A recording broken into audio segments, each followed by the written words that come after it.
non-violent democracy with integrity and ability, India। जो teacher colleague मेरे यहाँ यंग बैठे हैं, जब वो अपने नर्सरी के बच्चों को पढ़ाते हैं इंग्लिश में और उनको इंग्लिश डिक्शनरीज में इंडिया और भारत का समझना होता है, तो इंग्लिश डिक्शनरीज में लिखा है इंडिपेंडेंट नेशन डिक्लेयर्ड इन अगस्त। सैडली हमें क्या करना है, स्वर्णिम भारत बनाने के लिए, उसे इनक्रेडिबल बनाने के लिए इंडिपेंडेंट डेमोक्रेसी इंटेग्रिटी बनाना है और भारत को समझना है। भारत क्या है? भा means knowledge, Rath means Sikar. Bharat is a knowledge Sikar economy from the very beginning. और अभी हमने इस कार्यक्रम को शुरू करने से पहले सरस्वती को नमस्कार किया। सरस्वती एक ऐसा प्रतीक है जो नॉलेज इकोनॉमी को दर्शाता है। और मेरे इस देश में वैसे तो हमारे बहुत से सपने हैं, लेकिन एक नॉलेज इकोनॉमी का जो सपना है उसके आधार पर हम चिंतन करेंगे, समझने की कोशिश करेंगे, एनालिसिस करेंगे और देखेंगे कि क्या निर्मला सीतारमण जी ने अपने 58 पेजेस के भाषण में जो उन्होंने 86 मिनट में डिलीवर किया था, क्या वो स्वर्णिम भारत की तरफ प्रेपरेशन है, प्लानिंग है और हम कहां तक उसके लिए सफल हुए हैं, ये बात हम आपसे चर्चा करेंगे। नेक्स्ट, वित्त मंत्री ने क्या किया, क्या नहीं किया, क्यों किया, क्यों नहीं किया, कहां किया, कहां नहीं किया, किसके लिए किया। भगवान भी सभी स्टेक होल्डर्स को खुश नहीं कर सकते। Finance minister has a very difficult job to satisfy, come up to the expectations of all the stakeholders, right. In that scenario, we will find how do we have to work without worries। आज जो है WW के बारे में सब लोग जानते हैं, लेकिन हमने इसकी एब्रिविएशन बनाई है वर्क विदाउट वरीज। और ये भी बड़ा सिंबॉलिक चीज आपके सामने रखी है कि क्या हमारे देश की बजट ने लोगों को किस तरीके के अवसर दिए हैं, क्या वो रोजगार के अवसर उपलब्ध कराने में सक्षम है, क्या वो गरीबी को दूर कर सकते हैं, क्या वो कंज्यूमर्स को बास्केट में दूर दे सकते हैं। नहीं madam, quickly, I have conceptualised society as all minus I. I myself is not society but around me is society. Today my society is the consumers, producers, distributors and traders, including the students of commerce and NSS of Navyug Kanya Mahavidyalaya. तो मेरा उत्तरदायित्व बनता है कि मैं इन stake holders के लिए इस बजट का ठीक से मूल्यांकन करूं। जब हमने भाषणबाजी शुरू की थी, उस समय हम ये देखते थे कि क्या ये बजट कंज्यूमर्स के लिए हितकारी है, क्या ये प्रोड्यूसर्स को मोटिवेट कर रहा है, क्या ये डिस्ट्रीब्यूटर्स को मोटिवेट करता है, क्या ये ट्रेड को प्रमोट कर रहा है। मंजुला जी, तिवारी जी, नायक जी मुझसे एग्री करेंगे, जब हम स्टूडेंट थे उस समय हमें बताया गया था कि इन चारों एक्टर्स में से सप्लायर जो था, प्रोड्यूसर जो था, वो हीरो हुआ करता था, क्योंकि एक लॉ है इकोनॉमिक्स में, supply creates its own demand, which has become obsolete today. Today, hero of economics is consumer, and consumer is interested in goods and services. अब देखिए, हम सब लोग उपभोक्ता हैं और उस उपभोक्ता होने के नाते क्या हमें हमारी नीतियों के माध्यम से, हमारे बजट के माध्यम से, क्या हमें वो वस्तुएं और सेवाएं उपलब्ध की जा रही हैं, और उसको उपलब्ध कराने में जितने भी लोग हैं, चाहे वो मार्केटर है, चाहे वो सेलर है, चाहे वो फाइनेंस मिनिस्टर है, अगर वो रोल प्ले कर रहा है किसका, विलियन का, हमने लिखा विलियन एज फाइनेंस मिनिस्टर, हम प्रपोजिशन लेकर के चले हैं कि सभी स्टेक होल्डर्स को सेटिस्फाई करना इम्पॉसिबल अगर नहीं है, डिफिकल्ट तो है। इस परिप्रेक्ष्य में हम देखेंगे कि क्या सभी प्रकार के कंज्यूमर्स को, उस कंज्यूमर्स में महिलाएं भी आती हैं, पुरुष भी आते हैं, युवा भी आते हैं, उन सभी के लिए क्या इस बजट में प्रावधान किए गए हैं, इस असम्पशन के साथ कि वित्त मंत्री विलियन नहीं है बल्कि एक हीरो है। क्या वो हीरो बन पाई है या नहीं बन पाई है? वैसे तो अगर आपने अखबार पढ़े होंगे,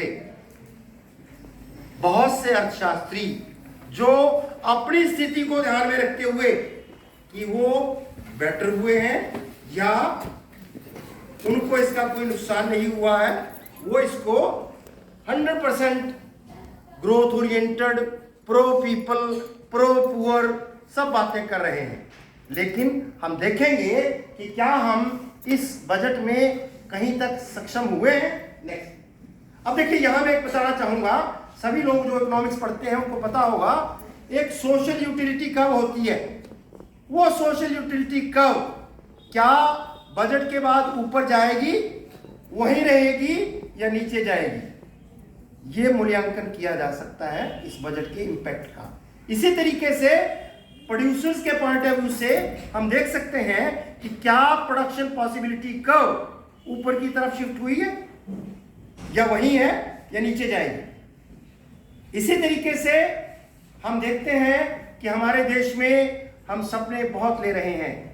हमारे देश के प्रधानमंत्री एक ऐसा विजन रखते हैं कि हमने अपनी इकोनॉमी को 5 ट्रिलियन इकोनॉमी अभी 24-25 में बढ़ाना है। उसके बाद हमने कल्पना की थी कि 2027 में ये 10 ट्रिलियन इकोनॉमी हो जाएगी और 2047 में तो स्वर्णिम भारत अगर बनाएंगे तो विश्व के पहले नंबर पर हम आ जाएंगे। क्या हम उसके लिए सक्षम बनने के लायक हैं? उसके लिए जो तैयारी वित्त मंत्री ने इस बजट में की है, कहां तक वो उचित है, कहां तक वो उचित नहीं। एक अर्थशास्त्री होने के नाते हमारा सबसे पहला प्रश्न होता है कि बजट साइज क्या है। हमने ये एक्सपेरिमेंट यूपीएससी में किए हैं, मल्टीपल चॉइस में ये क्वेश्चन पूछते हुए कि बजट साइज मींस, अब देखिए यहां क्लियर है, budget size means total expenditure. ये बजट जो है कितने का है? 45,03,097 करोड़ का है और ये पहले से बड़ा है। अब हमने चिंतन ये करना है कि क्या ये बजट में जो बढ़ोतरी है क्या इतनी पर्याप्त है कि उससे हम वो जो एक्टिविटीज कर रहे थे इन्फ्लेशन के बावजूद, क्या वो हम कर पाएंगे? एनालिसिस का मुद्दा है। दूसरी बात, एक मुद्दा है फिस्कल डेफिसिट का, जो पहले से रिड्यूस किया गया है और जिसके लिए अकॉर्डिंग टू FRBM एक्ट हमें अल्टीमेटली इसको 4.5% पे लेकर के आना है। बजट में ये प्रावधान किए गए हैं, लेकिन पहले इससे आपको पता है कोविड एरा में ये बढ़ गया। मेरे लिए जो सबसे गंभीर मुद्दा है वो है revenue deficit. Revenue deficit means revenue receives minus revenue expenditure. किसी जमाने में हम स्टूडेंट्स को बताया करते थे कि income tax is a revenue receives, और इनकम टैक्स के ऊपर जो खर्चा किया जाता है कलेक्ट करने पे उसको हम रेवेन्यू एक्सपेंडिचर कहते हैं। और जब हमने पढ़ाना शुरू किया था 20 साल तक हम ये बात कहते रहे कि इनकम टैक्स को बंद कर देना चाहिए, क्योंकि इनकम टैक्स के कलेक्ट करने में जो खर्चा किया जा रहा है वो इनकम टैक्स रेवेन्यू से ज्यादा है। ये एक उदाहरण मैंने दिया, लेकिन आजकल ऐसा नहीं है। आजकल इनकम टैक्स कंट्रीब्यूट कर रहा है, लेकिन अगर हम इकोनॉमी को इकोनॉमी के तरीके से चलाना चाहें तो ये हमारा रेवेन्यू डेफिसिट कम होना चाहिए। 2.9% की बात इस बजट में की है। और जो इफेक्टिव रेवेन्यू डेफिसिट है वो 1.7% है। रेवेन्यू डेफिसिट में से क्या घटाया जाए कि वो इफेक्टिव रेवेन्यू डेफिसिट आता है, उसको हम कहते हैं grants in aid for creation of capital assets. मैं जब पढ़ा करता था तो हमें उस समय बजट डेफिसिट की बात बताई जाती थी, जो होता है total revenue minus total expenditure. आज एक बैलेंस शीट के तरीके से 1991 के बाद सभी बजट्स में बजट डेफिसिट को जीरो दिखाया जाता है, जबकि कंसर्न यहां होना चाहिए कि हमारा टोटल एक्सपेंडिचर और टोटल रेवेन्यू का डिफरेंस कम से कम हो। उस समय हम डेफिसिट फाइनेंसिंग क्या करते थे, जिसके लिए 1 रुपए का नोट छपा करता था। आज 1 रुपए का नोट नहीं छपता। उससे भी ज्यादा कंसर्न हमारा है प्राइमरी डेफिसिट में। हम फिस्कल डेफिसिट में से इंटरेस्ट पेमेंट निकालते हैं और ये 2.3% आता है। तो ये एक अर्थशास्त्र के विद्यार्थी होने के नाते जब हम किसी भी बजट का मूल्यांकन करते हैं तो ये इंडिकेटर्स है, इनके आधार पर ये कहा जाता है कि क्या finance minister fiscal responsibility budget management act के आधार पर कुछ करने में सक्षम हुई है। तो it is a effort toward that, although it is little difficult. Next, अब दूसरा जो मुद्दा होता है, अभी मैडम बता रही थी कि किसी भी एनुअल बजट में कि रुपया कहां से आ रहा है, बहुत गंभीर मुद्दा है। आप अगर देखेंगे, वैसे तो पाई डायग्राम्स दी जाती हैं गवर्नमेंट के बजट में, लेकिन हमने इसको आपके सामने बड़ा सिंपल तरीके से रखा है। टोटल अगर 1 रुपया है या 100 पैसा है, उस 100 पैसे में से इस समय जीएसटी से 17% आ रहा है। अब ये मुद्दा है, इसको बढ़ाया जा सकता था। क्या जीएसटी को इंप्लीमेंट करने में भारत सरकार सक्षम हो पाई है? नहीं हो पाई। क्या यहां स्कोप है? जीएसटी के डिफरेंट रेट्स हैं। वैसे तो पता आपको शायद ना हो कि मेरे सोचने से अगर हम शिक्षा को प्रमोट करना चाहते हैं तो शिक्षा से संबंधित जितने भी पदार्थ कॉलेजेस के द्वारा, स्टूडेंट्स के द्वारा खरीदे जाते हैं, उनके ऊपर जीएसटी नहीं होनी चाहिए, जीरो होनी चाहिए। इसी तरीके से कॉर्पोरेशन टैक्स 15% है। सबसे जो गंभीर बात है कि मेरे देश का बजट बोरोइंग और अदर लायबिलिटीज के ऊपर 34% पैसा आ रहा है। इनकम टैक्स से केवल 15 पैसा आ रहा है, नॉन टैक्स रेवेन्यू 6। यह गंभीर मुद्दा है। इसका कारण क्या है कि मेरे देश के अंदर मुफ्तखोरी की आदत पड़ी हुई। हम बहुत सी चीजें मुफ्त में बांट रहे हैं, free food, free electricity, free water. और अगर हम यहां इस नॉन टैक्स रेवेन्यू को बढ़ाना चाहें तो इसके लिए हमें यूजर चार्जेस और फी स्ट्रक्चर को इनकम से, कंज्यूमर प्राइस इंडेक्स से लिंक कर देना चाहिए। मंजुला जी मेरी बात से सहमत होंगी। इनको अधिकार नहीं है कि अपने कॉलेज में फीस को बढ़ा सकें या यूजर चार्जेस को बढ़ा दें, लेकिन अगर सरकार उन यूजर चार्जेस को और फी स्ट्रक्चर को कंज्यूमर प्राइस इंडेक्स से लिंक कर दे तो इस नॉन टैक्स रेवेन्यू को बढ़ाया जा सकता है। यूनियन एक्साइज ड्यूटी से 7 आ रहा है, कस्टम से सिर्फ 4 आ रहा है, नॉन डेट कैपिटल से 2 रहा है। तो एक अर्थशास्त्र का विद्यार्थी होने के नाते हमारा ये चिंतन रहता है कि इस रुपए को आने के लिए और कहां से बढ़ाया जाए, कहां हम कट कर सकते हैं, कहां एक्सपेंडिचर को कम किया जा सकता है, कहां इनकम के सोर्सेज जनरेट किए जा सकते हैं। नेक्स्ट, रुपया जा कहां रहा है, इसके लिए आपको पता होगा कि हमारे यहाँ फाइनेंस कमीशन के आधार पर स्टेट शेयर किया जाता है टैक्सेस और ड्यूटीज में, और उसके लिए 18% जा रहा है, जबकि कम हुआ है। कारण ये था कि फाइनेंस कमीशन ने अपनी रिकमेंडेशन में उसको 42 से 41% कर दिया था। कारण ये था कि हमारी एक स्टेट 2 यूनियन टेरिटरीज में बढ़ गई। स्टेट्स के साथ शेयर करना था, यूनियन टेरिटरीज के साथ शेयर नहीं करना। इंटरेस्ट पेमेंट पर अभी भी 20 पैसा जा रहा है। अगर आप इंडिविजुअल लेवल पे देखें, अगर आपकी इनकम का 20% ब्याज पे जा रहा हो तो क्या आप विकास कर सकते हैं? क्या आप स्वर्णिम भारत के लिए तैयार कर रहे हैं अर्थव्यवस्था को? तो 20 पैसा तो इसी में जा रहा है। सेंट्रल सेक्टर स्कीम्स के ऊपर 17% जा रहा है। सब्सिडीज, यस, मेरे देश में हम ग्रोथ की कल्पना कर रहे हैं, लेकिन ग्रोथ करने से अगर इनकम इनइक्वालिटीज बढ़ रही हैं और उन बढ़ती हुई इनकम इनइक्वालिटीज को रिड्यूस करने के लिए हम फ्री फूड बांट रहे हैं या सब्सिडीज दे रहे हैं, तो इससे देश की अर्थव्यवस्था पर मेरे सोचने से प्रतिकूल प्रभाव पड़ रहा है। मेरा चिंतन ये कहता है कि आज अगर हम भारतीय हैं, जहां हमारी कुछ परंपराएं हैं, जहां हम मुफ्त का भोजन खाना पसंद नहीं करते,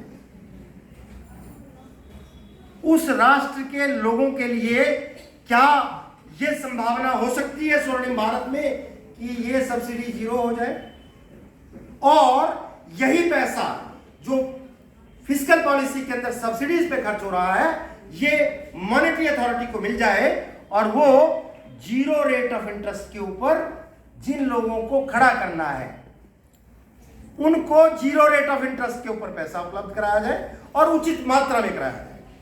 मेरे साथी मुझसे एग्री करेंगे कि हमारी 4 पॉलिसीज हैं: monetary policy, fiscal policy, manufacturing policy और फॉरेन ट्रेड पॉलिसी।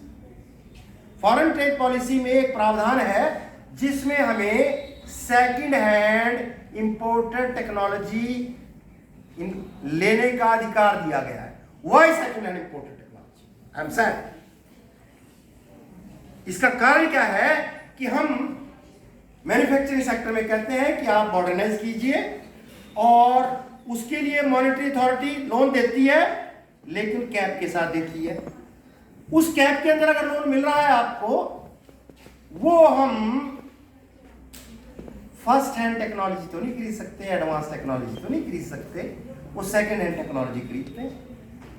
तो मेरा ये सोचना है कि अगर हमने वाकई में स्वर्णिम भारत में पहुंचना है टुवर्ड 2047, अल्टीमेटली सब्सिडीज को रिड्यूस करना पड़ेगा और हमें वास्तव में वो पैसा सब्सिडीज वाला मॉनेटरी पॉलिसी के अंतर्गत जो लोग स्किल इंडिया से ट्रेंड होने के बाद स्टार्टअप स्टार्ट कर रहे हैं उनको 0 रेट ऑफ इंटरेस्ट पे पैसा मिले, उचित मात्रा मिले, ताकि हम माइक्रो स्मॉल मीडियम एंटरप्राइजेस को एनकरेज कर सकें और हमें फॉरेन ट्रेड में इंपोर्ट करते वक्त सेकंड हैंड टेक्नोलॉजी ना करनी पड़े, रादर हम एक्सपोर्ट करने में सक्षम हो सके। नेक्स्ट, अब हमने इसके ऊपर इंप्लीकेशंस तो मैंने बताया, कंज्यूमर्स के पॉइंट ऑफ व्यू से, प्रोड्यूसर्स के पॉइंट ऑफ व्यू से, डिस्ट्रीब्यूटर्स के पॉइंट ऑफ व्यू से, ट्रेडर के पॉइंट ऑफ व्यू से हम देख सकते हैं कि क्या हमारा सोशल यूटिलिटी का ऊपर जाएगा, क्या प्रोडक्शन पॉसिबिलिटी का ऊपर जाएगी, क्या इनकम इनक्वालिटीज लॉरेंज कर्व नजदीक आएगी, क्या हम बेसिकली टर्म्स ऑफ ट्रेड में बैलेंस ऑफ पेमेंट में सक्सीड करेंगे। उन सब बातों को ध्यान में रखते हुए मैं एक प्रपोजिशन से स्टार्ट करूंगा कि मेरे इस देश का बजट 2023 बजट एक प्रेपरेशन है, एक प्लानिंग है, किसके लिए? स्वर्णिम भारत के। उसके जो मेजर्स हैं वो नेसेसरी तो है, जरूरी है, लेकिन पर्याप्त नहीं है। इसको पर्याप्त करने के लिए हमारे पास क्या प्रावधान होने चाहिए? अभी मैडम बता रही थी कि मैडम निर्मला सीतारमण जी ने एक सप्तऋषि प्रायोरिटीज की बात की थी और अगर हम इसका उचित मूल्यांकन करें, इसमें कुछ चीजें conceals more the reveals the intentions. बहुत हम्बली सबमिट कर रहा हूं, यह हमारा उत्तरदायित्व बनता है एज एन इकोनॉमिस्ट कि इन 7 प्रायोरिटीज में कहां अमृतकाल में इंक्लूसिव डेवलपमेंट की बात जैसे हम कर रहे हैं। हमने यूपीएससी में एक सवाल पूछा था 5 साल पहले What are the challenges of inclusive growth, including careless and useless? और जब हम उसका मूल्यांकन करने यूपीएससी में गए थे, हमारे साथी एग्जामिनर्स कहते थे कि गोयल साहब आपने ये क्वेश्चन क्या रखा है? आपके लखनऊ के भी कुछ प्रोफेसर थे उसमें। उस समय हमने चिंतन किया था कि challenge before the Indian economy today is how to convert careless into careful and useless into useful. Let me confess, many of us are careless, many of us are useless, and without converting them into careful and useful, inclusive growth is a distant dream. You can talk of other Saptarishi priorities, infrastructure and investment development, unleashing the potential green growth, youth power. Let me honestly tell you, students of NSS will appreciate that. आप लोगों ने ईमानदारी से बताइए कि क्या national youth policy पढ़ी है? Anybody who has read it, raise your hand, even NSS officer.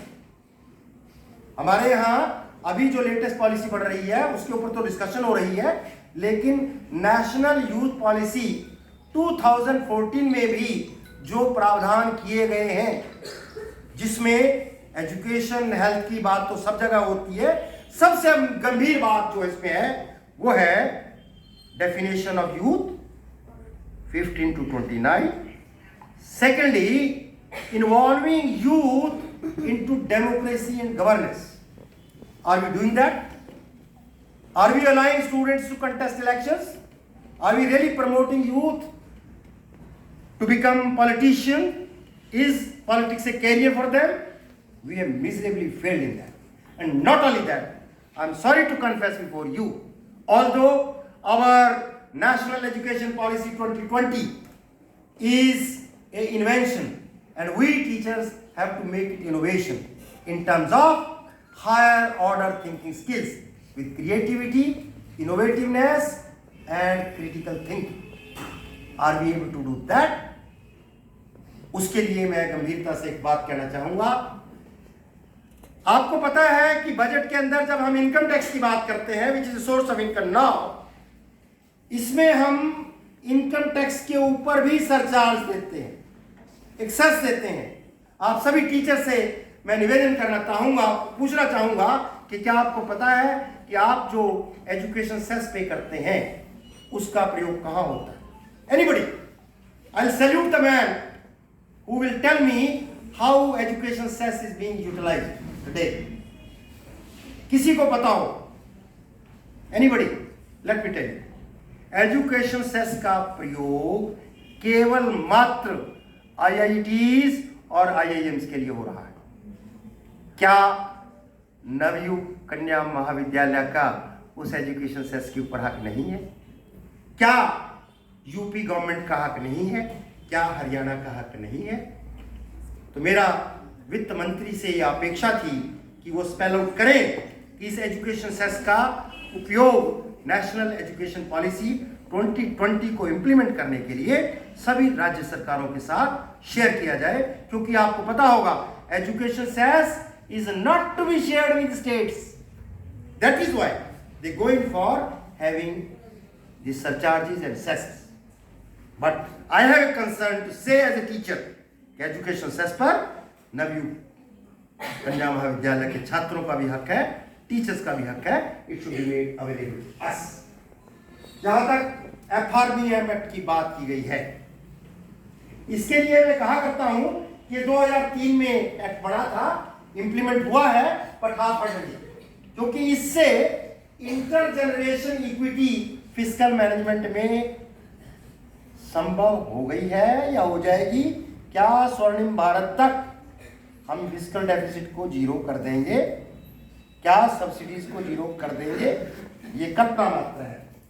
Farmers की जहां तक बात है, आपको याद होगा कि मेरे देश के अंदर फार्मर्स ने दिल्ली की पेरिफेरी में एजिटेशन किया था, जबकि उसका समाधान विद स्ट्रोक ऑफ पेन किया जा सकता था।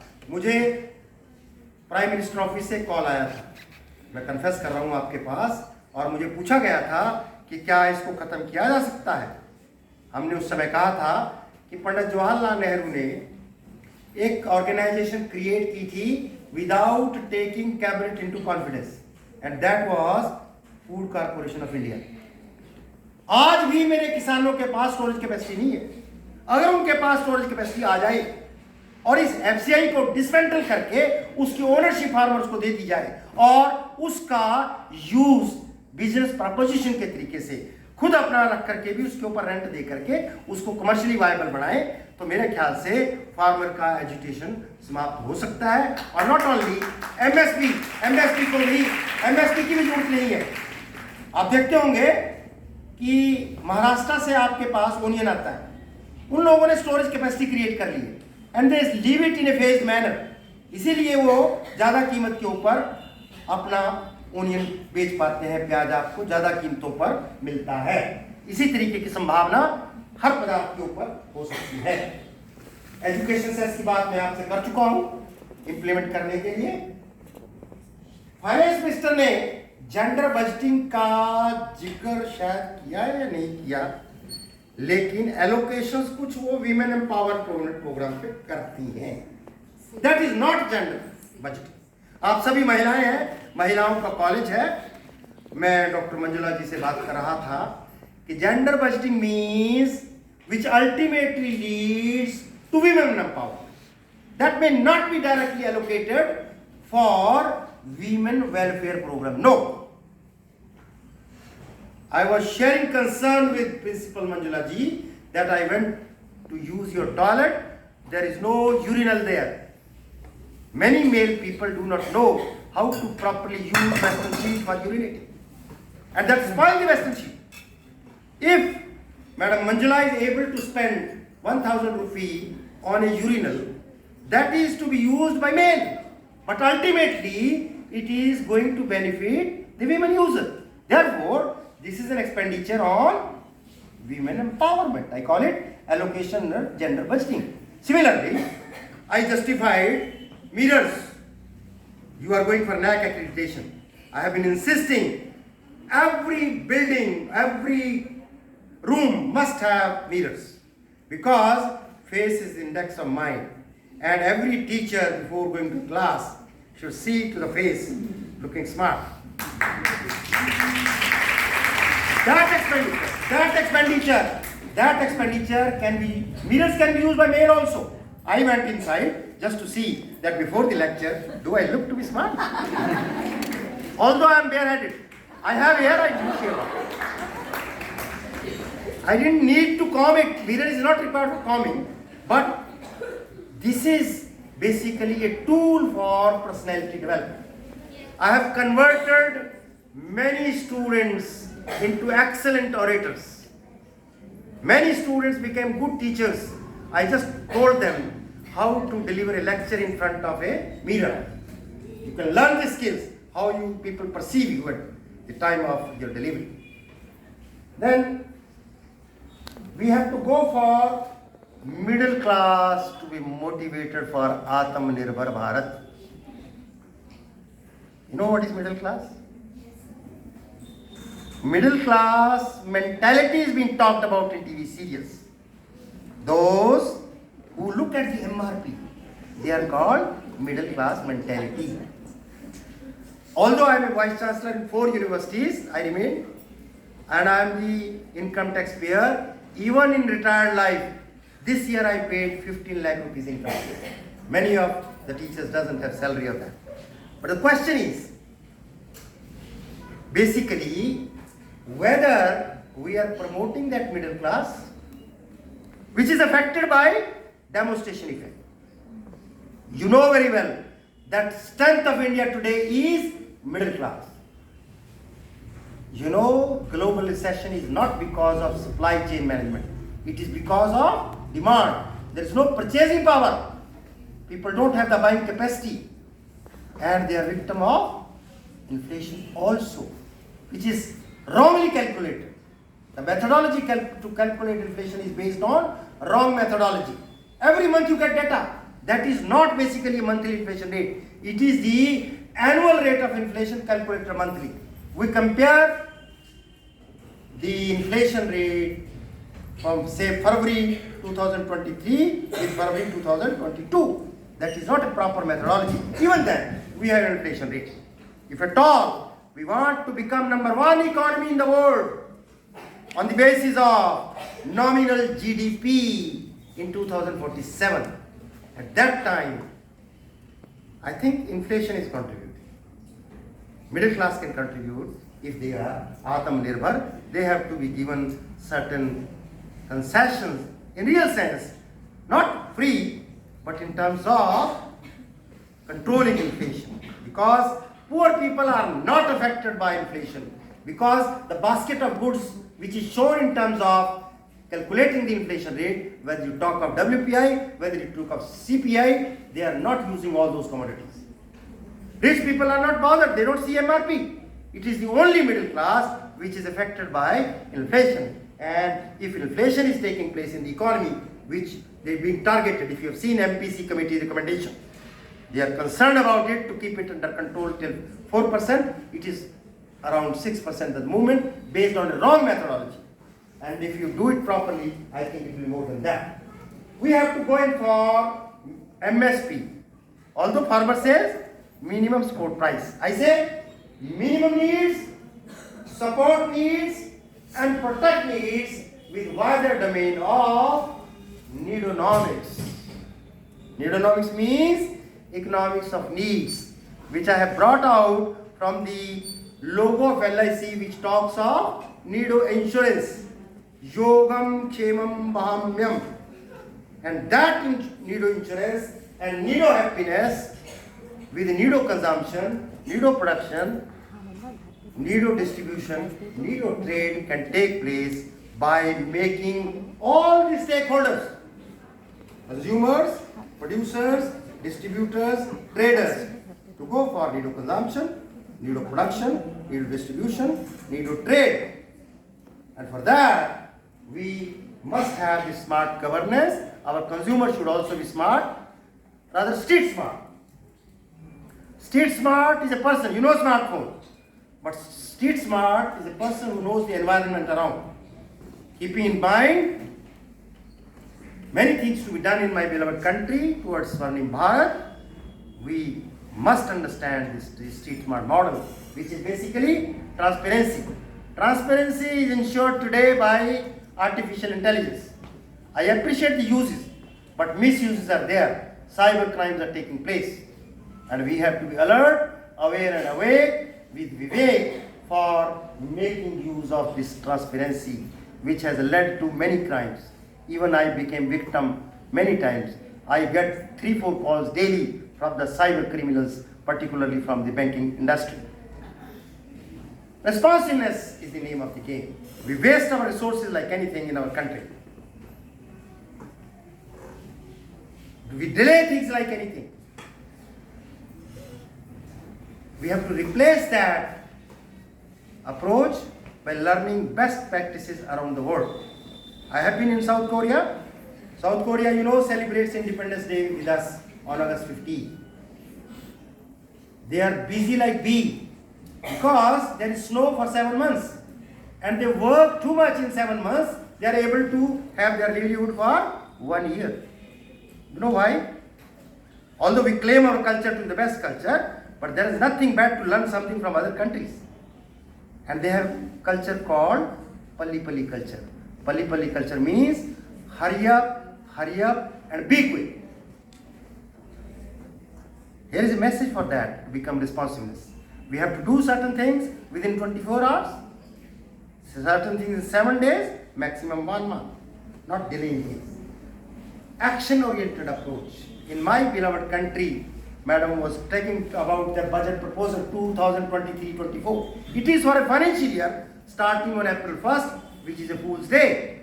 April 1st is a Fool's Day. And we keep making fool our people throughout the year. 31st March has become a ritual day. On that day, we waste our resources like anything. People sit in the government offices till 12 night.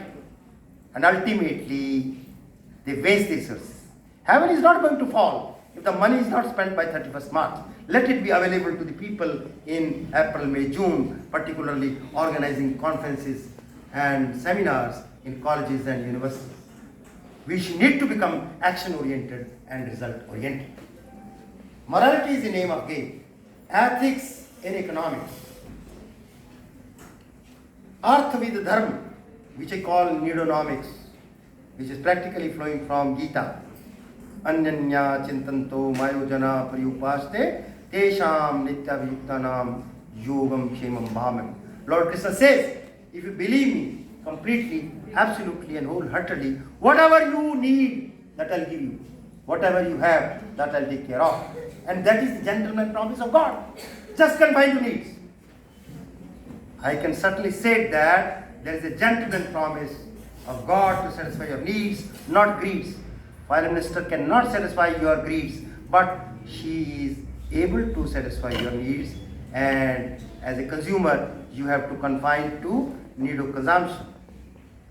Need of consumption doesn't mean that you just reduce your consumption.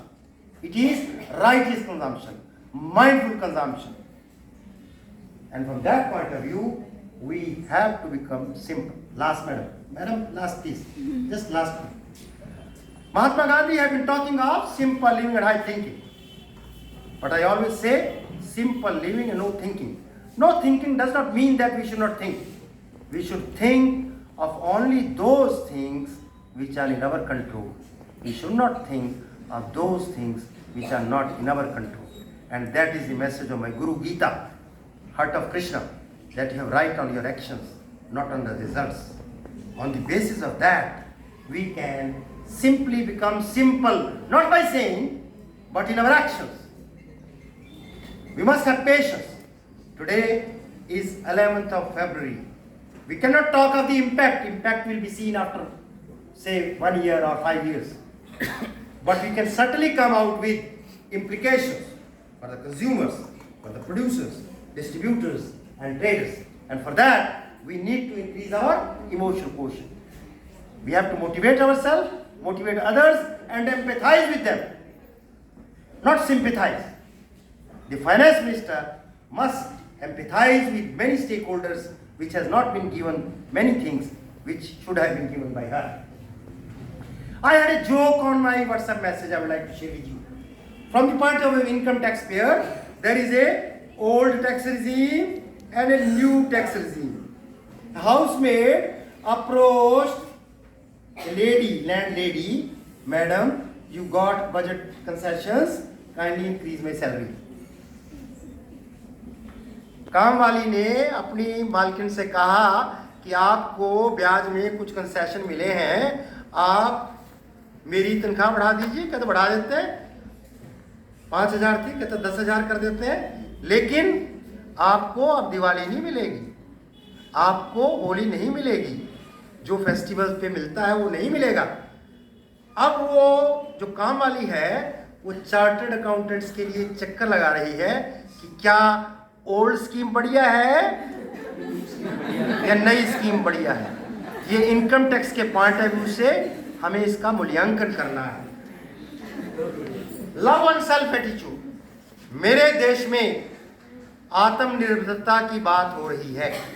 जब ये आत्मनिर्भरता शब्द मोदी जी के मुंह से निकला था, बहुत से लोग इसको गलत समझ रहे थे। इकोनॉमिक्स में आत्मनिर्भरता सेल्फ सफिशिएंसी के पॉइंट ऑफ व्यू से, सेल्फ रिलायंस के पॉइंट ऑफ व्यू से होता है। Self sufficiency is an objective which is pursued in a closed economy where there is no international trade. और जब मोदी जी ने एक बात कही थी, बी वोकल फॉर लोकल, उस समय तो मैं डर गया था कि ऐसा ना हो कि मेरे देश का जो हम विश्व शक्ति बनने की कल्पना कर रहे हैं, लोग बाइकाट ना करना शुरू करें। लेकिन आजकल विजन बदल गया है, ग्लोबलाइजेशन हो गया है, थिंक ग्लोबली एक्ट लोकली। और आजकल तो आपके यहाँ एक ग्लोबल समिट हो रहा है, G20 इन्वेस्टमेंट के पॉइंट ऑफ व्यू से हो रहा है, तो आप देखते होंगे कि हमें वो आत्मनिर्भरता के लिए हमें लव वन सेल्फ एटीट्यूड अपनाना होगा। और एनएसएस के बच्चे अप्रिशिएट करेंगे। हम रैशनल कंज्यूमर की बात करते हैं इकोनॉमिक्स में। मेरे सोचने से एक एनएसएस का वॉलंटियर जो नॉट मी बट यू को समझता है, ऑल्ट्रुइज्म को समझता है, वो एक अच्छा कंज्यूमर है।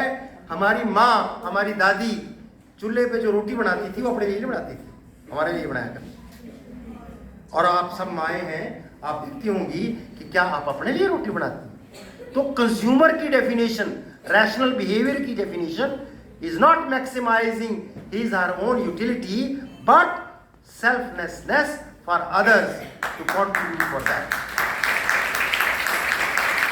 हेल्थ कल्चर की अगर हम बात करें, मेरे देश के अंदर बहुत से हेल्थ प्रोग्राम चल रहे हैं। एक हेल्थ का प्रोग्राम कौन सा चल रहा है तिवारी जी? आयुष्मान भारत, जो वैसे तो गरीबों के लिए है। अमेरिका में ओबामा के समय में एक हेल्थ पॉलिसी आई थी जिसमें कंसर्न ये था कि मेरे देश का कोई भी मिडिल क्लास पुअर ना बन जाए। मेरा भी यही चिंतन है। मैं आपके सामने खड़ा हूं, इनकम टैक्स पेयर हूं, और 3 मुद्दे मैं आपके सामने डिस्कस करना चाहूंगा। मेरी बिटिया जब मैरिजेबल एज की हुई थी तो मैंने एक लड़का लखनऊ में देखा था जो आईपीएस था, लेकिन खेद के साथ मुझे बताना पड़ रहा है कि 1 करोड़ की डाउरी की डिमांड हुई थी उस समय। और अगर मैंने लोन लेकर के अपना घर बेच करके अपनी उस बिटिया की शादी उस आईपीएस ऑफिसर के साथ कर दी होती तो क्या मैं मिडिल क्लास रह सकता था? नहीं रह सकता, पुअर बन जाता। इसी तरीके से मेरा बेटा अमेरिका जाना चाहता था पढ़ने के लिए। अगर मैंने उसको एजुकेशन लोन दे करके विदेश भेज दिया होता और यहां आकर के बेरोजगार होता तो क्या मैं मिडिल क्लास रह सकता था? और तीसरी बात, कोविड इरा में बहुत से मित्र चले गए। कोविड इरा में हमने कई हेल्थ प्रॉब्लम्स देखी हैं, और मेरे एक ऐसे रिश्तेदार जो बहुत सोशल थे, उनकी डेथ पर उनका बेटा भी नहीं जा पाया। उन्होंने टैक्सी वाले को पैसा दिया फ्यूनरल के लिए। सबसे बड़ा कंसोलेशन हेल्थ के लिए जो मेरे समझ में आया कि इस कोविड इरा में, वो था WHO का हेल्थ प्रोटोकॉल, जिसमें सोशल डिस्टेंसिंग, फिजिकल डिस्टेंसिंग की बात की थी, जिसमें हाथ मिलाना बंद हो गया था, जिसमें हगिंग बंद हो गई थी, और उसकी जगह केवल मात्र नमस्ते और नमस्कार, जिसको विश्व स्तर पर अपनाया गया है। मुझे कोविड इरा की सबसे पॉजिटिव इम्प्लीकेशन जो नजर आई कि वो है भारतीयता का अंतर्राष्ट्रीयकरण। नमस्ते और नमस्कार आज इंटरनेशनलाइज हो गया है।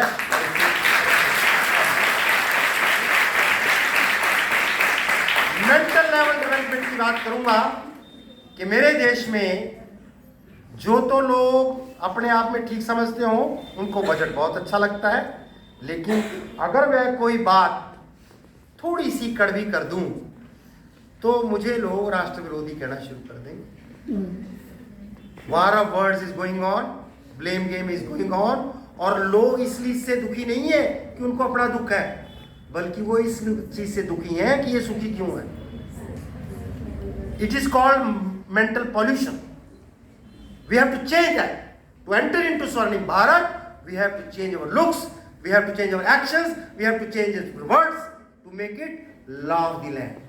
Without this, it is very difficult to enter into Swarnim Bharat, to become 40 trillion economy towards 2047, to become number 1. But I have an intuition. I am connected with Lord Krishna. The rate of progress in spirituality is faster than the rate of progress in materialism. And India is, Bharat is going to be a knowledge economy, world leader on the basis of spiritual strength. The rate of progress in spirituality is faster than the rate of progress in materialism. Last but not the least is we have to develop our spiritual quotient. Emotional quotient is better than IQ. IQ stands obsolete today. It's possessed by machines. But human beings can be superior to animals even by having spiritual quotient. For that, I always quote shloka number 22 of chapter 9. Ananya चिंतन्तो मायोजना पर्युपास्ते तेषां नित्याभियुक्तानां योगम खेम भान. Meaning thereby, if you believe me completely, absolutely and wholeheartedly, whatever you need, that I'll give you. Meaning thereby, if we understand, analyze, interpret and adopt needonomics, economics of needs, with domain of need of consumption, need of production, need of distribution, need of trade, it can provide you need of wealth, need of health and need of happiness. With these words, I am grateful to Honorable Principal Professor Manjula Upadhyay ji for giving me this wonderful opportunity to share my thoughts with you.